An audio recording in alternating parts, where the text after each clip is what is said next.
Hukum investasi BOT. Di antara metode yang kami gunakan dalam memahami akad adalah melihat akad berdasarkan konsekuensinya. Karena menentukan akad itu melihat hakikatnya, bukan semata melihat namanya. Dalam hal ini, berlaku kaidah fiqhiyah yang berlaku dalam kajian fikih muamalah maliyah, yang menjadi acuan dalam akad melihat maksud dan hakikat akad, bukan berdasarkan lafaz dan kalimat. Al-wajib fi idah al-qawaid al-kulliyah. Bisa jadi, konsumen menyebutnya minta, padahal hakikatnya beli.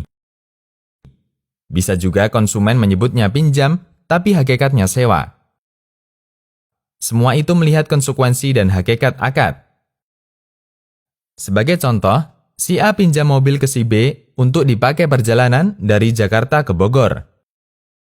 Si B mensyaratkan, boleh pinjam mobil asal BBM diisi Pertamax penuh ketika dikembalikan.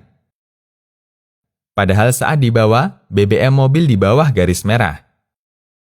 Sekilas, transaksi yang terjadi adalah pinjam-meminjam.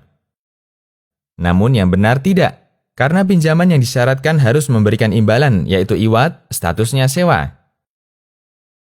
Sehingga yang benar, si A sewa mobil ke si B dengan harga BBM Pertamax penuh 1 tangki mobil. Investasi BOT.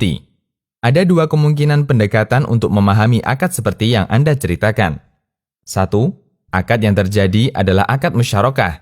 Si A dan si B melakukan syirkah dengan modal yang berbeda. Modal si A dalam bentuk lahan, modal si B dalam bentuk bangunan. 2. Akad yang terjadi adalah akad sewa-menyewa. Si B sebagai pemilik bangunan menyewa lahan milik si A untuk didirikan hotel selama 20 tahun.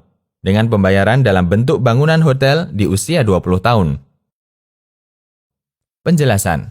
Jika kita pahami sebagai akad musyarakah, di sana ada kesepakatan yang cacat.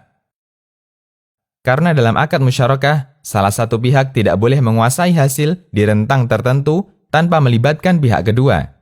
Sehingga ketika si B sebagai pemilik bangunan meminta agar hasil selama 20 tahun menjadi milik dia, akad yang berlangsung bukan lagi musyarakah yang sah. Karena kita tidak tahu di tahun berapa usaha ini bisa memberikan hasil yang lebih. Karena itu, yang lebih mendekati dalam transaksi BOT, yaitu Build, Operate, Transfer, akad yang terjadi adalah akad sewa-menyewa. Di mana pengembang, yaitu kontraktor, menyewa lahan dari pemilik untuk dijadikan properti selama waktu tertentu. Dengan pembayaran properti yang dibangun di usia ketika transfer.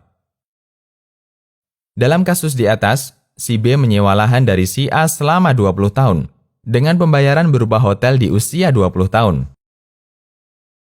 Ini lebih sejalan dengan aturan yang berlaku dalam akad sewa dibandingkan akad musyarakah. Hanya saja, ada bagian aturan akad yang perlu disempurnakan, terutama di posisi hotel sebagai alat pembayaran. Dalam akad ijarah atau sewa, nilai sewa harus jelas. Jika nilai sewa tidak jelas, berarti akad yang dilakukan statusnya gharar. As-Sarkhasi mengatakan, tidak diketahuinya nilai ujrah menyebabkan akad sewa menjadi batal. Al-Mabsut.